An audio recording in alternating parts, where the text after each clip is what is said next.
Hello friends, welcome you all. आज हम vision IAS के 22 सितंबर वाले डेली करंट अफेयर्स डिस्कस करेंगे।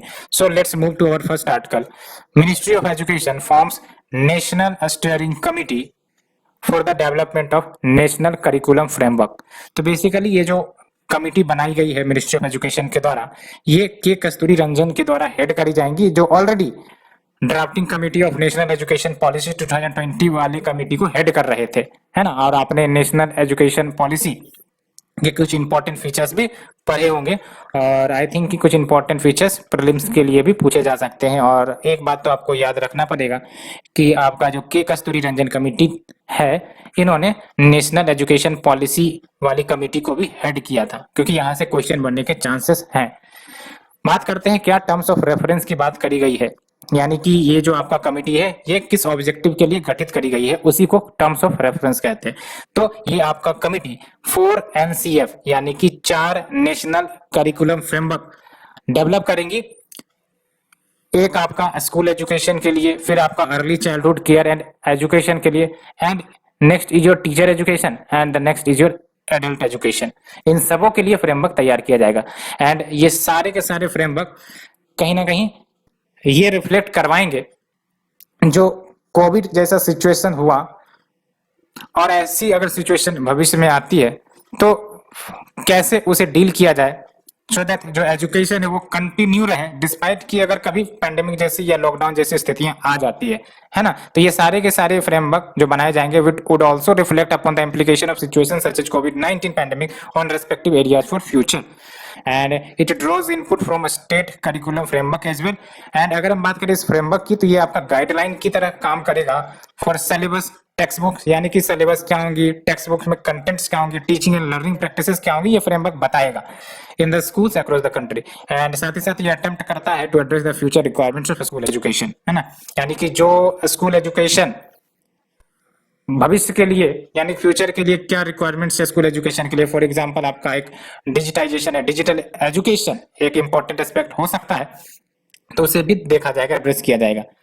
एंड एनसीएफ की बात करें तो ऐसा नहीं है कि पहली बार भारत में ये बनाई गई थी, इससे पहले भी 2005 में ये बनाया गया था, और इसको बार बार रिवाइज भी किया गया 1975 में, 1988 में, 2000 में, and last paper in 2005। And state government भी फॉलो करते हैं आपके इस फ्रेमवर्क को in revising their school curriculum via participation of state councils of research and training, जिसको SCERT कहते हैं, which draws of the SCF। तो SCERT आपका स्टेट करिकुलम फ्रेमवर्क ड्रॉ करता है जो स्टेट स्कूल्स के लिए चालू या लागू किए जाते हैं। And NCF are part of the process to implement NEP, मैंने आपको बताया भी।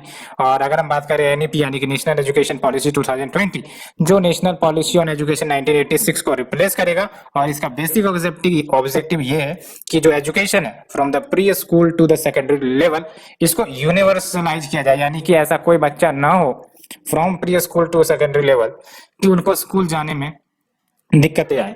यानी कि 100% ग्रोस एनरोलमेंट रेशियो इंश्योर किया जाएगा स्कूल एजुकेशन में बाय 2030। याद रखना, स्कूल एजुकेशन में 100% ग्रोस एनरोलमेंट रेशियो की बात करी गई है, न कि हायर एजुकेशन में। हायर एजुकेशन में ये आपका जो टारगेट है वो डिफरेंट है, लेकिन स्कूल एजुकेशन के लिए जो GER है, ग्रोस एनरोलमेंट रेशियो, उसको 100% अचीव करने का टारगेट रखा गया है by 2030, the time when SDG यानी कि sustainable development goals need to be fulfilled.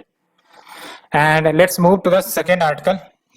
ये आप न्यूज बुक मार्क कर सकते हो, काफी इंपॉर्टेंट है, क्योंकि पिछले साल आपका ब्लू फ्लैग सर्टिफिकेशन हमारे 8 इंडियन बीचेज को मिला था। अभी इसमें 2 का और एडिशन हुआ है, तो कुल मिलाकर 10 बीचेज आपका रिकॉग्नाइज हो गई है ब्लू फ्लैग सर्टिफिकेशन के रूप में। और चूंकि 2019-20 में ये काफी ज्यादा न्यूज में रहा है, तो प्रीलिम्स के लिए भी इंपॉर्टेंट हो जाता है। तो आप देख चलो, ये जो 2 नए इंक्लूजन हुए हैं वो है एक आपका कोवलम आप हिस्ट्री में भी पढ़ते हो, कोवलम टर्म, और ये बीच आपका तमिलनाडु में है। एंड दूसरा है एडन जो कि पुडुचेरी है। और अब कुल मिलाकर इंडिया के पास 10 ब्लू फ्लैग बीचेज हो गई हैं। और अगर हम बात करें ब्लू फ्लैग बीच, तो ये आपका इको टूरिज्म मॉडल है, और इसके तहत जो टूरिस्ट आते हैं, है ना, जो बीच को जाते हैं, उनको क्लीन और हाइजीनिक बाथिंग वाटर प्राप्त हो, साथ ही साथ जो सुविधाएं उनको मिलनी चाहिए वो सुविधाएं मिले, सेफ एंड हेल्दी एनवायरनमेंट हो, सस्टेनेबल डेवलपमेंट हो उस एरिया का, जिसको ये रिकॉग्निशन मिला है। और सबसे इंपॉर्टेंट बात, सर्टिफिकेशन देता कौन है इसे? यूनाइटेड नेशन नहीं, यूनाइटेड नेशन इसे सर्टिफिकेट नहीं देती है। This certification is accorded by Denmark based foundation for environmental education, FEE का नाम आपने सुना होगा।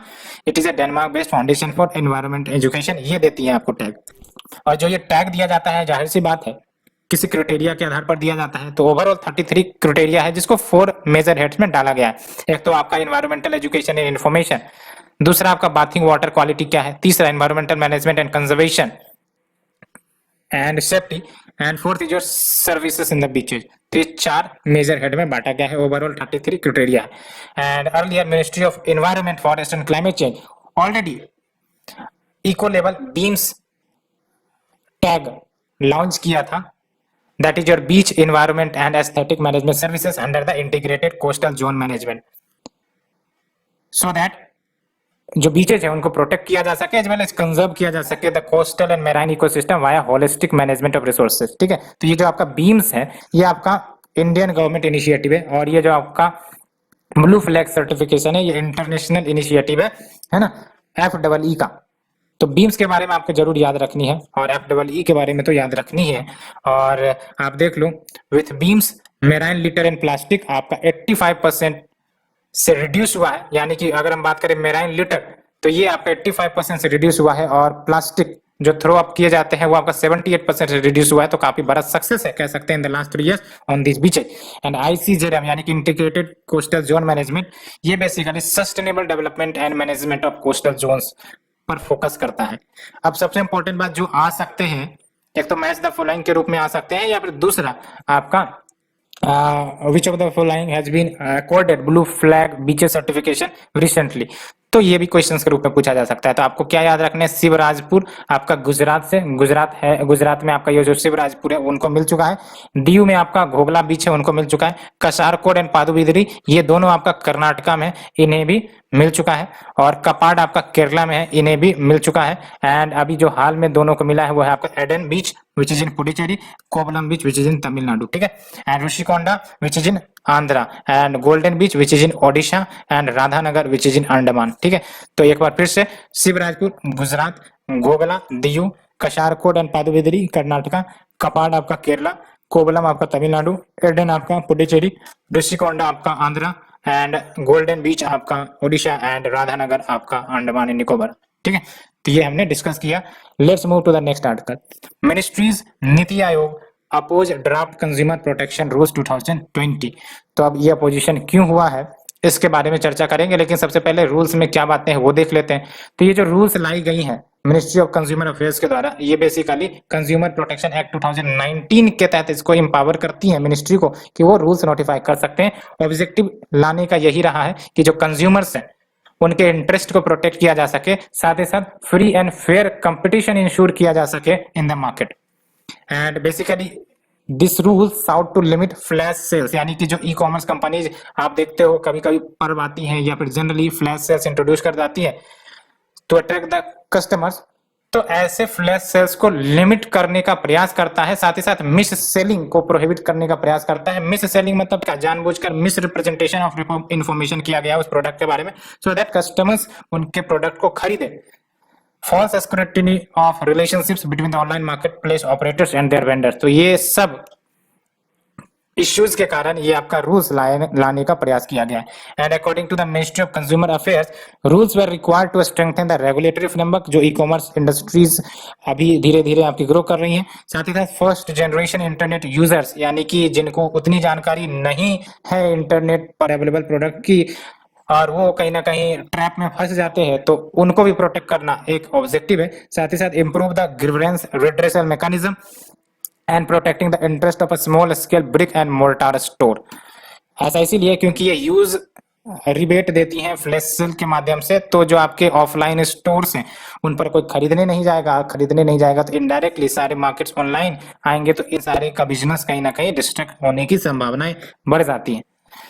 And now it was being reported that several ministries, including Ministry of Finance, Ministry of Commerce and NITI Aayog, इन्होंने रेज किया है concerns like implications and restrictions अगर लगाए जाते हैं ऐसे सनराइज सेक्टर पर। सनराइज सेक्टर यानी कि जो आगे चलकर बहुत ही बड़ा एक प्रकार से वेटेज रखेगा इकोनॉमी के लिए, वो है आपका सनशाइन सेक्टर, इमर्जिंग सेक्टर कह सकते हैं इसको, है ना। तो अगर इस पर रेस्ट्रिक्शंस इम्प्लीकेशंस लगाई जाएंगी तो ये अफेक्ट करेगा कहीं ना कहीं, as well as ease of doing business को भी अफेक्ट करेगा। साथ ही साथ issues related to competition, law enforcement, intermediary liability, data protection, ये मिनिस्ट्री ऑफ कंज्यूमर अफेयर्स के कंट्रोल में आती ही नहीं है। इसे डील करने की जिम्मेदारी रेस्पेक्टिव मिनिस्ट्रीज को दी गई है। And message of unpredictability and inconsistency in policy making, ये भी देखने को मिल रहा है। सो ये हमने डिस्कस किया। Let's move to the next article, transforming food system for rural prosperity report release by international fund for agriculture development. तो ये आपका transforming food system for rural prosperity report किसके द्वारा, IFAD के द्वारा रिलीज करी गई है। क्या बात है उसे देखते हैं। तो ये जो आपका रिपोर्ट है ये एनालाइज करता है द वेरियस इश्यू जो अराइज आउट हो रही हैं in different segments of the food system, चाहे वो कंजम्पशन के सेक्टर में हो, प्रोडक्शन के सेक्टर में हो, मिड स्ट्रीम के सेक्टर में हो, in relation to the life of poor people. And food systems की अगर हम बात करते हैं तो इसमें आपका ये अम्ब्रेला टर्म है, इसमें आपका production, processing, retailing and delivery of food, consumer dietary preferences, disposal of what remains of food consumed and produce, ये सब आ जाते हैं। It is an umbrella term. तो क्या की फाइंडिंग आप देख सकते हो, as the efficiency of food production increased, यानी कि जैसे जैसे फूड प्रोडक्शन की एफिशिएंसी बढ़ती जा रही है, well intentioned food and agricultural policy generated incentives, externalities and spillovers, जिसके कारण आपका पुअर न्यूट्रिशन का एक प्रकार से माहौल सा बन गया है, इन्वायरमेंटल डिक्लाइन होने लगा है, रूरल इनइक्वलिटी भी आ गई है। And food systems are in continuous flux caused by the following external drivers, जैसे biophysical, environmental, political and economic, socio cultural and demographic. तो क्या रिकमेंडेशन करी गई है, तो फार्मर्स को रिवॉर्ड किया जाए फॉर इकोसिस्टम सर्विसेज, जैसे maintaining the healthy soil, regulating the paste and incentives for nature based practice, है ना। तो अगर फार्मर्स नेचर बेस्ड प्रैक्टिसेस अपनाती हैं, सॉइल को हेल्दी मेंटेन करके रखती है, तो ऐसे फार्मर्स को रिवॉर्ड किया जाए, because ultimately they are conserving the ecosystem indirectly and making available innovations such as nature based solution, agroecology and affordable digital technology so that rural small scale farmers के productions को boost किया जाए। developing and focusing on pricing system जो reflect करती हैं full and true cost of production, तो वो हो।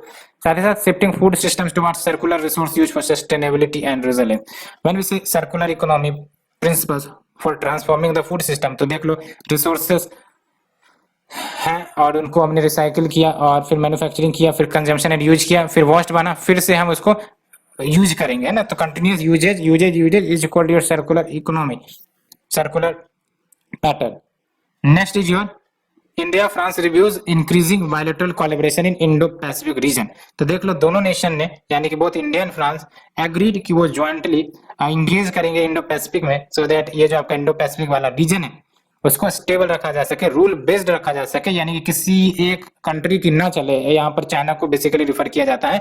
एंड फ्री हो ऑफ एनी हेगोमनी, कोई अपनी हेगोमनी स्टैब्लिश ना करे। And they also agree to depend their strategic partnership and reviewed role it plays in promoting stability and security in the region, and move came against the backdrop of France anger over the creation of new security alliance जो आपका AUKUS create हुआ, that is Australia, United kingdom and US, है ये AUKUS याद रखना आपको। And ये जो AUKUS बनाई गई इसका basic objective basically deeper cooperation Indo Pacific region के लिए, as well as greater sharing of defence capability within this alliance, ये था। And as a part of this pact Australia will abandon its US $43 billion plan to build French conventional submarine and instead वो vessels बनाएगा based on US UK technology, है ना। तो इस pact के आधार पर ऑस्ट्रेलिया जो पहले आपका फ्रेंच कन्वेंशनल सबमरीन बनाने वाला था, उसे ना बनाकर क्या बनाएगा, vessels based on US UK technology के ऊपर। And in related development India ने साफ साफ कहा है कि जो ऑकस है एंड क्वाड है ये सिमिलर नहीं है, and it will not impact the quad functioning, है ना। दोनों इंडिपेंडेंट है, तो एक का डिसीजन दूसरे के डिसीजन को नहीं इंपैक्ट करेगा, है ना। दोनों अलग अलग बॉडी हैं, दोनों आपके सेपरेट बॉडी कह सकते हो, और बाद में इसका इंटीग्रेशन होगा, फिर क्या होगा, इंडिया को इंक्लूड किया जाएगा या नहीं किया जाएगा, ये बाद में देखा जाएगा। And contrary to quad which India sees as a non military alliance, AUKUS is a military alliance. तो ये आप देख सकते हो, ये एक इंपॉर्टेंट डिफरेंस निकल कर आ गई। Quad discussions have so far been restricted to non military threats, जैसे need to divert the global supply chain, reduce the dependence on Chinese imports, evolving है common strategy to fight the कोविड-19 and combating the impact of climate change, ये सब कुछ issue रही है। लेकिन अभी AUKUS आपका कहीं ना कहीं मिलिट्री अलायंस के रूप में दिख रहा है। तो ये हमने डिस्कस किया ऑकस के बारे में। नेक्स्ट जो shorter news, amendment in all India services conduct rules 1968। तो देख लो ये जो आपका अमेंडमेंट करी गई है, it will allow the all India services that is IAS IPS and IFOS officer कि वो रिटेन कर सकती है gifts received from the foreign dignitaries while being members of the Indian delegation। ये काफी इंपॉर्टेंट चेंज आप देख सकते हो, है ना। तो इस अमेंडमेंट के माध्यम से अब वो गिफ्ट रिटेन कर सकते हैं which has been received from foreign dignitaries while being members of the Indian delegation, and presently there are no provision under All India Services Conduct Rules 1968 with regard to receipt or retention of gift from the foreign dignitary। and existing rules की अगर बात करें तो allow करते थे इन officers को to accept the gift from their near relative or from personal friends जिनके कोई ऑफिशियल डीलिंग्स नहीं हुए हो उनके साथ, on occasion such as wedding के समय वो रिसीव कर सकते हैं, anniversary, funerals and religious function। However, they are supposed to report to the government अगर जो गिफ्ट की वैल्यू है more than 25,000 हो जाती है तो। Next is your advertising standards council of India. तो recently advertising standards council of India launched advertising advice for brands to check the ASCI code violation. And ASCI की बात करें तो ये 1985 में स्टैब्लिश करी गई थी और ये वॉलंटरी सेल्फ रेगुलेटरी ऑर्गेनाइजेशन है जिसमें आपके members from marketing, creative media, allied companies जो भारत में है उनमें शामिल होते हैं। एंड इसका basic objective to protect the Indian consumers interest by ensuring कि जो एडवर्टाइजमेंट है वो लीगल रहे, डिसेंट रहे, हार्मफुल न रहे, while observing fairness in competition. Next is your 5 eyes. तो देख लो recently 5 eyes security alert call the New Zealand cricket board कि वो कैंसिल कर दे पाकिस्तान के टूर को। तो 5 आईज अलायंस की बात करें तो ये न्यूज में आई है काफी लंबे समय के बाद। ये आपका इंटेलिजेंस शेयरिंग अरेंजमेंट है जो US, UK, Canada, Australia, New Zealand के बीच में होती है और इसके तहत इंटेलिजेंस एजेंसी ये जो 5 देशों के हैं ये signal, military and human intelligence share करते हैं अमंग द देमसेल्फ। तो वही आपका शेयर किया गया है, तो ये आपका न्यूज में है। नेक्स्ट जो सुपर हाइड्रोफोबिक कॉटन। तो रिसर्चर्स एट आईआईटी गुवाहाटी इन्होंने डेवलप किया है new class of super hydrophobic cotton composite with metal organic framework MOF जो प्रॉमिस करता है मेराइन ऑयल स्पिल क्लीनअप को इन द नियर फ्यूचर। यानी कि अगर कोई मेराइन ऑयल स्पिल होता है, ऑयल स्पिलिंग होती है वाटर बॉडीज में, तो उसको क्लीन अप कर सकता है ये आपका सुपर हाइड्रोफोबिक कॉटन।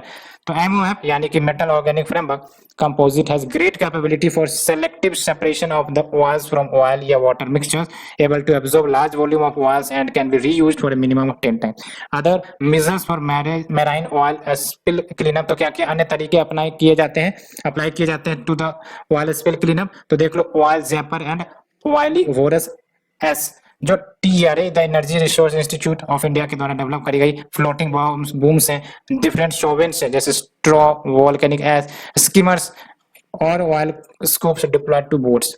नेक्स्ट जो bitcoin mining generates tons of e waste, ये तो आपने पढ़ा भी होगा।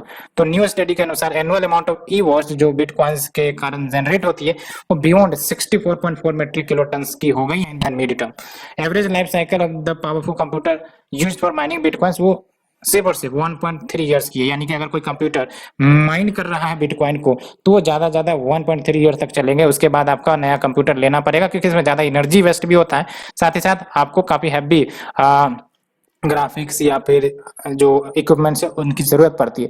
बिटकॉइन माइनिंग की अगर बात करें तो ये प्रोसेस है जिसके तहत नए बिटकॉइन क्रिएट किए जाते हैं कंप्यूटेशनल पजल को सॉल्व कर। अगर वो पजल सॉल्व हो जाता है तो बिटकॉइन जनरेट हो जाएंगे। It is performed by high powered computer that solve the complex computational math problem. Next जो हवाना सिंड्रोम, ये काफी ज्यादा न्यूज में आई है, ठीक है। तो US intelligence officer reported the symptoms of Havana syndrome जब वो इंडिया में थे अर्लियर दिस मंथ। तो when we say Havana syndrome तो ये आपका मेंटल हेल्थ सिम्पटम कह सकते हो जो क्या करता है। तो बेसिकली बाहर कोई एक ऐसी स्थिति मान लो कि बाहर कोई आपका साउंड है नहीं, एक्सटर्नली कोई साउंड क्रिएट नहीं हो रही है, बट इसमें आपको कंटिन्यूअस बेसिस पे साउंड माइंड में घूमते रहेंगे, है ना। तो set of mental health symptoms that typically involves hearing certain sound without any outside noise being present, है ना। Nausea, vertigo and headache, memory loss, ये सब भी हो जाते हैं। And it was first reported by official based in the US embassy in Cuba 2016। And US National Academy of Sciences panel found that most plausible theory is that directed pulse radio frequency energy causes the syndrome, है। तो directed pulse radio frequency energy ये syndrome को cause करती है। Next is your VisionIAS Neptuni, that is Neptune's Vishnu. तो जो आपका VisionIAS Neptuni है ये मिड साइज्ड प्रेडेटर्स है जो मेंबर हैं जीनस ऑफ ऑटर्स के that lived in the major rivers of southern Asia between 12.5 million से 14 मिलियन ईयर्स एगो। और जो फोसिल्स हैं इनके है ना, ये अभी एक्सटिंक्ट वाटर है और इनके फॉसिल्स फर्स्ट डिस्कवर करी गई थी in the foot hills of the Himalaya and ये आपके वाटर पर डिपेंडेंट रहते थे, could not travel long distances over the land and now newly found fossils indicates कि ये आपका जर्मनी तक ट्रेवल किया करते थे, है ना। इसकी फर्स्ट डिस्कवरी यूरोप में हुई and travel was probably made possible by the geography of 12 million years ago. And next जो एलोरा केव्स, ये न्यूज में आई है, some damages due to rain water seepage, वो रिपोर्ट करी गई है इस एलोरा केव में। और एलोरा केव की बात करें तो 6th से 8th सेंचुरी के बीच में इसको बनाई गई थी and it lies in the Sahyadri hills in the Aurangabad Maharashtra. और ये यूनेस्को वर्ल्ड हेरिटेज साइट भी है आपका, है ना, 1983 में डिक्लेयर करी गई थी। और यहाँ पर आपको हिंदू, बुद्धिस्ट और जैन टेम्पल एंड मॉन्यूमेंट्स मिल जाएंगे। एंड ग्रुप ऑफ 34 केव्स का है, यानी कि 34 केव्स का ग्रुप है। 17 आपका ब्रह्मनिकल केव है, 12 आपका बुद्धिस्ट है, 5 जो है जैना, जबकि अजंता केव जो कि आपका वर्ल्ड हेरिटेज साइट है इसमें सिर्फ और सिर्फ बुद्धिस्ट आपके केव है, ठीक है। And one of the largest single rock cut monastic cave temples in the world and it contain the largest single monolithic excavation in the world, जिसको कैलाश केव कहते हैं ना। तो ये फ्रेंड्स हमने डिस्कस की all the details of this article. Thank you friends, thank you very much for today discussion.